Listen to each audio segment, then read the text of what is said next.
معاشی اور معاشرتی حوالے سے. ان عوامل کے نتیجے میں جو عوامی تحریکیں بنتی ہیں, جو حالات پیدا ہوتے ہیں, جو فورسز ڈیولپ ہو جاتی ہیں, وہ یہ سارے کام کر رہی ہوتی ہیں. ان کے آگے اب کون شخص کھڑا ہے, یہ ایک اتفاق ہوتا ہے.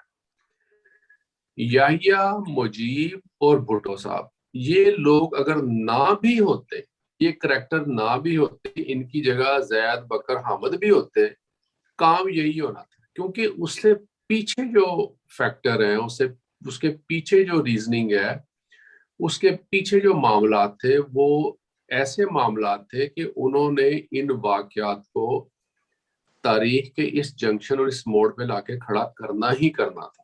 آگے سے ان کو ٹرننگ پوائنٹ کس نے دینا ہے, موڈیفائی کس نے کرنا ہے, ٹریگرڈ کس نے کرنا ہے, یہ بہت چھوٹی باتیں رہ جاتی ہیں. تو یہ جو ایسٹ پاکستان سیپریشن کا معاملہ ہے نا, اس کو پھر ایک دفعہ میں بیک ٹو دا ہسٹری لے کے جانا چاہتا ہوں. ہم نے پہلے پروگرام میں بات کی کہ جس طرح ایسٹ پاکستان کے لوگ جو تھے, ان کا کلچر, ان کا رہن سہن جو تھا وہ ویسٹ پاکستان کے لوگوں سے بالکل ڈیفرنٹ تھا.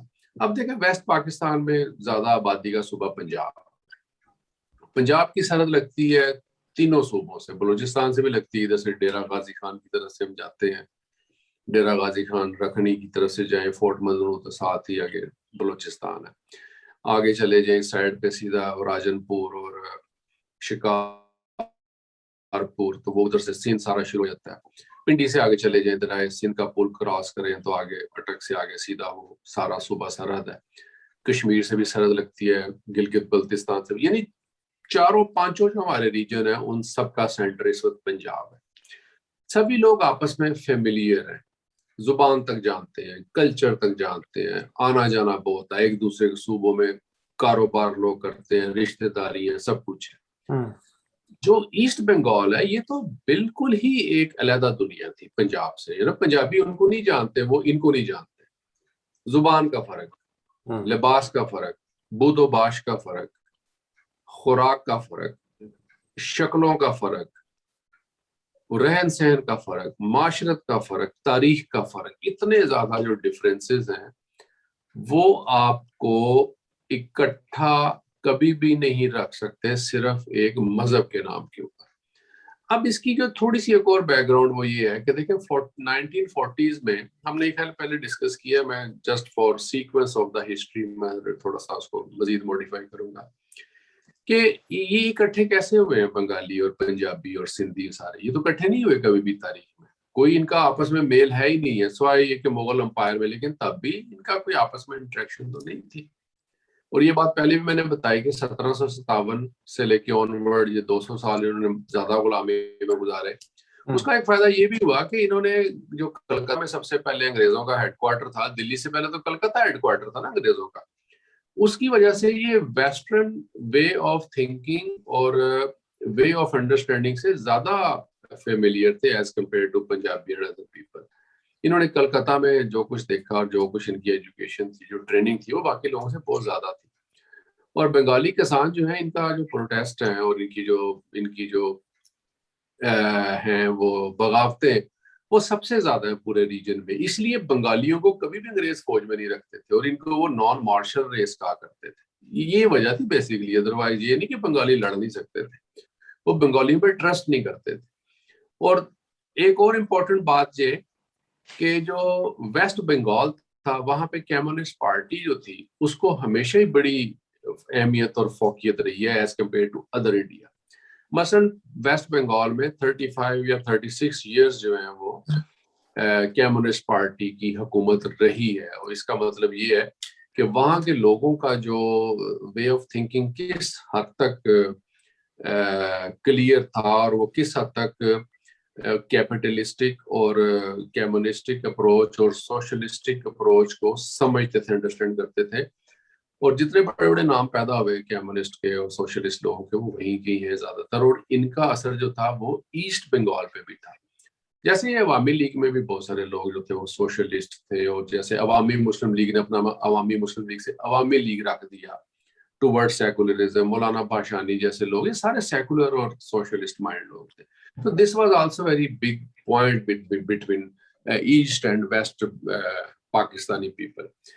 اچھا میں بات کر رہا 1940 کی جو قرارداد ہوئی جس میں یہ لوگ اکٹھے ہو گئے, اب اس میں بنگالیوں کو تو 1% اندازہ نہیں تھا کہ ہم لوگوں نے پنجاب کے ساتھ مل کے کوئی حکومت بنانی. وہ تو آئے اسٹیٹس کے نام پہ, کیونکہ لیگ نے نعرہ لگایا کہ ہم ہندوستان میں انڈیپینڈنٹ مسلم اسٹیٹس کے حامی ہیں, اور یہ لوگ آئے وہاں پہ انڈیپینڈنٹ مسلم اسٹیٹس کے چکر میں کہ ہم لوگ بھی اس طرح, ہمیں بھی کوئی اپنا آزاد وطن مل جائے گا, کیونکہ یہ تو شروع سے مطالبہ تھا بنگال اور آسام کو ایک علیحدہ انڈیپینڈنٹ مسلم اکثریتی صوبہ بنایا جائے.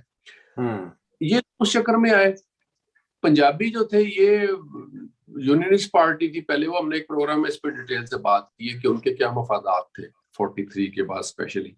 اب ہوتا یہ ہے کہ 40 میں چونکہ جناح صاحب بھی جو ہے وہ انڈیپینڈنٹ اسٹیٹس کے حق میں ہیں, ظفر صاحب اسی وجہ سے 46 میں جناح صاحب نے کیبنٹ مشن کو ایکسیپٹ کیا تھا. یہ دلیل ہے اس کی کہ 46 میں انہوں نے جو کیبنٹ مشن ایکسیپٹ کیا تھا وہ 1940 کی قرارداد لاہور کے تناظر میں ہی ایکسیپٹ کیا تھا. وہ اسی پہ بلیو کر رہے تھے اور بنگالی بھی بلیو کر رہے تھے اس بات پہ. اگر تقسیم ہند کے قریب کے جو سال ہیں 46 اور 47 ان کو اگر غور سے پڑھا جائے, پاکستان میں تو ساری تاریخ جو ہے وہ پنجاب اور سندھ کے حوالے سے پڑھائی جاتی ہے. ایک بہت امپورٹنٹ پوائنٹ جو مس ہو جاتا ہے وہ یہ ہے کہ جو مشرقی بنگال یعنی جو مسلم میجورٹی والا بنگال تھا, ان کے جو پولیٹیکل رہنما مثلا سین شہید سروردی یہ بڑے سیریسلی اٹیمپٹ کر رہے تھے کہ پورے بنگال کو آزاد کیا جائے.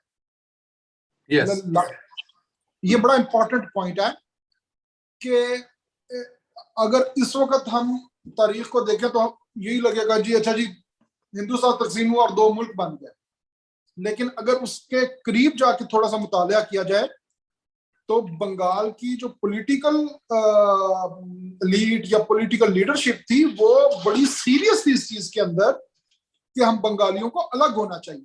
اور بائی دا وے بنگال بہت بڑا تھا, مطلب اگر آپ 1905 کا بنگال دیکھیں نا تو اس کے اندر مشرقی مغربی بنگال مطلب رقبہ بھی بہت بڑا تھا, آبادی بھی بہت بڑی تھی. اور جیسے میں ایک یہ وجہ, دوسری جو علی بھائی نے سارا بنگال کی انٹیلیجنشیا کا اور معاشرت کا نقشہ کھینچا, اس میں تھوڑا سا یہ ایڈ کروں گا کہ دیکھیں بنگالی نیشنلزم بہت اسٹرانگ ہے. بنگالی نیشنلزم کے اوپر تھوڑے عرصے کے لیے تو بظاہر چھاپ نظر آئی ہو ہمیں اسلام کی, لیکن بنگالیوں کا جو پاکستان بنانے کا جو سوچ کہنے اس معاشرت میں جو تھی یا اس کی جو پولیٹیکل لیڈرشپ اور عام سماج میں جو سوچ تھی وہ قطعاً ایسی نہیں تھی جو پنجاب کے اور سندھ کے اور دوسرے مغربی پاکستان کے مسلمانوں کی تھی کہ جیسے بس یہاں تو بس مطلب اسلام کے نام پہ ہوگا سب کچھ ہوگا. بنگالی جتنے بھی اسٹرگل کرتے رہے ہیں پاکستان کے لیے اس کے اندر انہوں نے اپنی بنگالی آئیڈینٹی کو بہرحال مقدم رکھا اور اس کی واضح قدم. اب مطلب اتنا موقع تو نہیں ہے کہ مطلب وہ سارے واقعات بتائے جائیں, لیکن جو ذرا سی لوگ مطلب ہسٹری پڑھیں انہیں پتہ چل جائے گا کہ مشرق پاکستان کی موومنٹ کے دوران بنگالی آئیڈینٹی بہت اسٹرانگ رہی. اور یہی وجہ ہے کہ مطلب ایک مطلب محمد علی جناح جن کو قائد اعظم کہا جا رہا ہے, قوم کا باپ کہا جا رہا ہے, ایون وہ بندہ بھی جب ڈھاکہ میں کہتا ہے کہ اردو زبان ہوگی تو کوئی پولیٹیکل لیڈرشپ اس کو بیک اپ نہیں کرتی. ہاں اس بات کو بیک اپ کیا تھا خواجہ ناظم الدین نے, اور یہاں پہ یہ بات ضروری ہے کہ خواجہ ناظم الدین کا تعلق اردو بولنے والی بنگالی ایلیٹ سے تھا. وہ بہت چھوٹی ایک ایسی بنگالی ایلیٹ بہرحال موجود تھی, جیسے مثال کے طور پہ آپ اس وقت اگر لاہور کو دیکھیں یا پنڈی کو دیکھیں تو generations after generations of urbanization کچھ لوگ اپنی زبان سے کچھ دور ہوتے جاتے ہیں اور مطلب اردو اپنا لی انہوں نے, تو بالکل اسی طرح بہت تھوڑی تھی. لیکن میجورٹی آف جو بنگالی پولیٹیکل لیڈرشپ تھی اس نے شدید ریزسٹ کیا تھا کسی بھی اپنی زبان. اور دیکھیں بنگالی زبان نا بہت رچ، اس کا اسکرپٹ محفوظ ہے.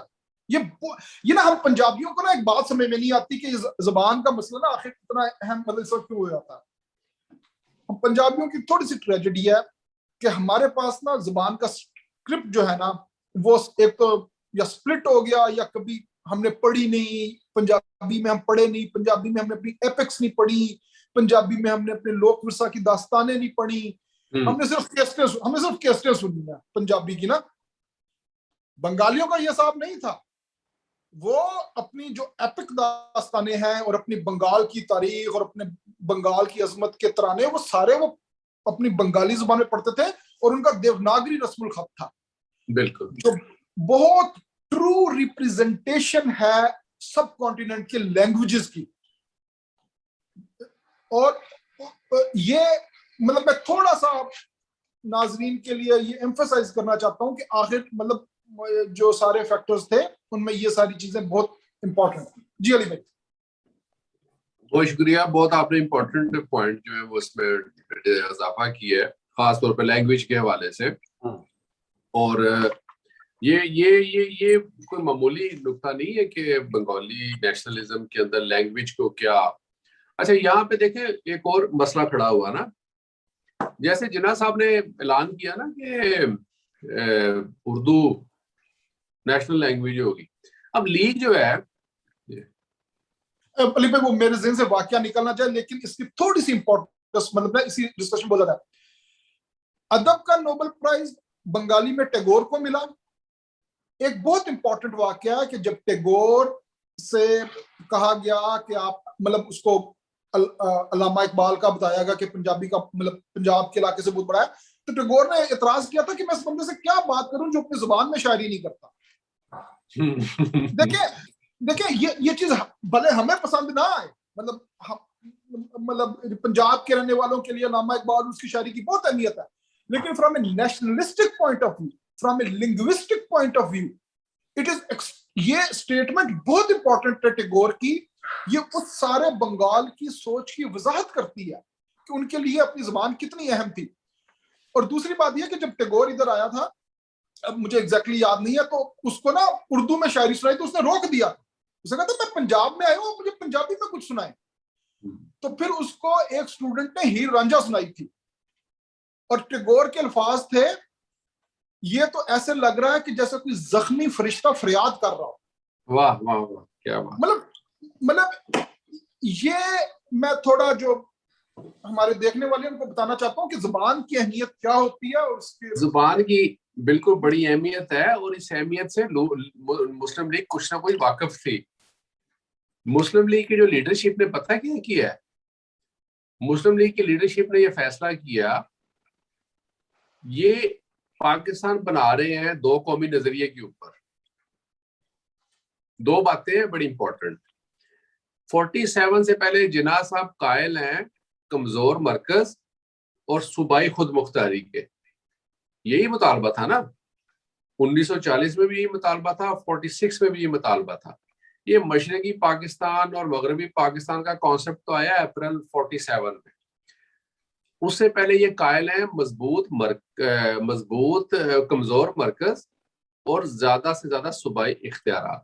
اب جب یہ بنگلہ کی بات ہوتی ہے، زبان کی بات ہوتی ہے، تو لیگی لیڈرشپ یہ سوچتی ہے کہ یہ جو اردو ہے اس کے اندر تو جتنا کانٹینٹ ہے یہ سارا مذہب اسلام اور ہمارے کلچر سے متصادم نہیں ہے. اب اقبال یا غالب ہو گیا یا جتنی بھی اردو شاعری ہے اس میں اور اس میں کوئی فرق تو نہیں تھا کوئی ان کی نظریات میں، یا جس طرح اس زمانے میں لٹریچر لکھا گیا ہے، باتیں لکھی گئی ہیں. دوسری طرف بنگلہ کا کیا مسئلہ تھا؟ ایسٹ بنگال کی زبان بھی بنگلہ ہے، ویسٹ کی بھی بنگلہ ہے.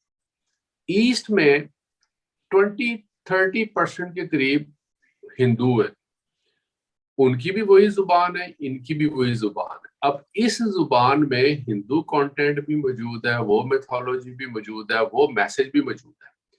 اور ان کے نزدیک یہ خوف زدہ تھے کہ یہ سارا کانٹینٹ، یہ سارا لٹریچر جو ہے یہ دو قومی نظریے کی دھجیاں بکھیر دے گا، جو ایک سیکولر مائنڈ سیٹ ہے. یہ تو بنانا چاہ رہے تھے، یا جو مائنڈ سیٹ تھا وہ ایک ریجڈ اور ایک دو قومی نظریہ بیسڈ اور ریلیجن، جس نے آگے جا کے بڑا کیا.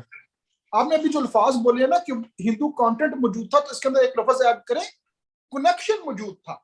یس کنیکشن، ہاں یس ٹھیک ہے. مطلب اس زبان نے جو ہندو اور مسلم بنگالیوں کو جوڑا ہوا تھا، وہ کنیکشن بہت امپورٹنٹ ہے.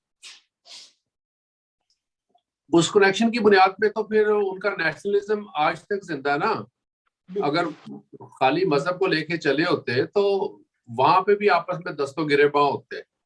تو یہ بڑی ایک بنیادی بات تھی، اور جناح صاحب کو یہ بات سمجھ میں تھی کہ یہ اردو، وہ یہ سمجھتے تھے، کیونکہ دیکھو میں اس کے پیچھے جناح صاحب کی بھی مجبوری ہے. میں اب ان کے اوپر یعنی ناجائز کرٹیسائز بھی نہیں کروں گا اور ناجائز سپورٹ بھی نہیں کروں گا.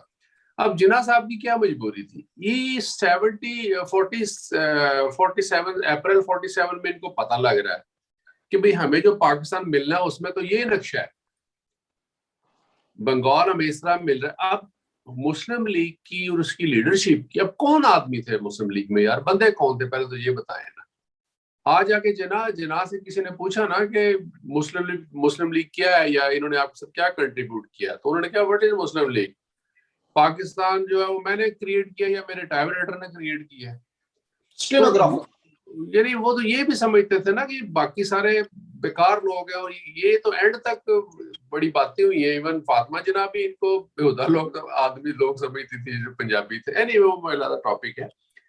اب مغربی اور مشرقی پاکستان کی سرحدیں انٹائرلی علیحدہ علیحدہ، درمیان میں فاصلہ، کلچرل گیپ، کوئی انڈرسٹینڈنگ ہی نہیں تھی ان کو چلانا کیسے ہے. کوئی کانسٹیٹیوشنل ڈھانچہ نہیں، کوئی انتظامی ڈھانچہ نہیں، کوئی بنیاد نہیں. تو ان کے پاس تو ہوم ورک ہی کوئی نہیں تھا. اب دیکھیں اس کی بہت بڑی وجہ ہے یہ کچھ جو بڑی ہارڈ ریئلٹیز ہیں جو ہسٹری کی ہیں، جس کو میں شخصیات سے ہٹ کے دیکھتا ہوں، کہ اس کے اندر ایک یہ چیلنج بھی تھا کہ آپ کو جب ایک اچانک چیلنج مل جاتا ہے ایک ماڈرن اسٹیٹ کانسیپٹ کے اندر، آپ کو ایک ریاست جو ہے وہ ہوائی تو نہیں ہے، یہ ایک امریکہ تو نہیں ہے کہ ہزاروں میل دور بھی بیٹھ کے تو آپ اپنے ایک ریاست کو چلا لیں گے، یا فاکلینڈ تو نہیں ہے کہ برطانیہ یہاں بیٹھ کے اس کو کنٹرول کر لے گا. یہ امیر ریاستیں، ان کی نیشنلٹی کے لیے، پاسپورٹ کے لیے دنیا دی ہے، تو وہ تو یہ دنیا کے کسی جزیرے کو کہیں کہ تم ہماری ریاست بن جاؤ تو وہ تو بخوشی کہہ دیں گے بھائی جی سو بسم اللہ. ٹھیک ہے. اب ایسا ایک ملک جو اس زمانے میں بنا ہے، اور ایک طرف بنگلہ دیش، ایک طرف یہ، اب ان میں آپس میں کوئی میوچل انڈرسٹینڈنگ نہیں. پہلے میں نے آپ کو بتایا کہ کلچرل ویلیوز سیم نہیں ہے، لینگویج سیم نہیں ہے، جیوگرافی ان کے خلاف ہے، کوئی چیز ان کے آپس میں نہیں ملتی، ان کی ایپک سٹوریز ایک نہیں ہے. ان کی کتابوں میں جو بنگلہ کی کتابیں ہیں اور جو پنجاب کی کتابیں ہیں سندھ، ان میں کہاں ذکر ہے ایک دوسرے کا؟ کوئی ذکر ہے نہیں، یعنی کوئی کنیکشن نہیں ہے آپس میں. اب ان کے اندر اس چیز کا ڈیفینیٹلی فقدان تھا بھی اور ہونا بھی تھا کہ یہ آگے اکٹھے کیسے چلیں گے. اس کا نتیجہ کیا نکلا؟ دیکھیں انڈیا کی تو خیر خوش قسمتی کہ وہاں میں نہرو جیسے لوگ زندہ رہے. پاکستان میں بھی یار کانسٹیٹیوشنل ایکسپرٹ تھے، یہاں پہ بھی لوگ تھے. انہوں نے پہلے ہی اس چیز سے ڈر کے انہوں نے سب سے پہلے سہارا لیا آبجیکٹیو ریزولوشن کا 1940 میں، اور سوری 48 میں. اب یہ جو آبجیکٹیو ریزولوشن جو ان کے گلے پڑی ہے، اب اس نے جو تھوڑی بہت بنگالیوں کا ایک، اب بنگلہ دیش میں اس آج کے بنگلہ دیش اس وقت کے ایسٹ پاکستان میں ایک نیشنل کانگریس تھی جو ان کی پارٹی تھی. ایک تو نیشنل کانگریس وہ تھی نا، ایک پاکستان نیشنل کانگریس بنی تھی بعد میں. ایک تو نیشنل کانگریس وہ تھی نا جو انڈیا کے زمانے میں تھی، ان کا 20-30% ووٹ تھا وہاں پہ. جب انڈیا علیحدہ ہو گیا اور پاکستان علیحدہ ہو گیا تو جو ان کی اکثریت ادھر رہ گئی ایسٹ بنگال میں، تو انہوں نے ایک یہاں پہ پاکستان نیشنل کانگریس کے نام سے پارٹی بنائی تھی. تو انہی کے ایک ممبر تھے نا چٹر پادیا، جس نے پھر تقریر کی تھی بڑی اس کے خلاف کہ یہ تم لوگ کیا کر رہے ہو، ہم لوگوں نے یہاں رہنا ہے، تو یہ جو تم لوگوں نے قرارداد پاس کر دی ہے ہم تو اس کی باز گشت مستقبل میں سنائی دے رہی ہے، ہم یہاں کیسے رہیں گے. تو ان کو تو سمجھ آ گئی تھی کہ کام خراب ہو گیا. اب یہ جو معاملہ ہے کہ انتظامی ڈھانچہ کیسے ہوگا اور معاملات آگے کیسے چلیں گے، دیکھیں اتنا سیریس معاملہ تھا کہ ان معاملات کی وجہ سے یہ لوگ 25 سال تک ایک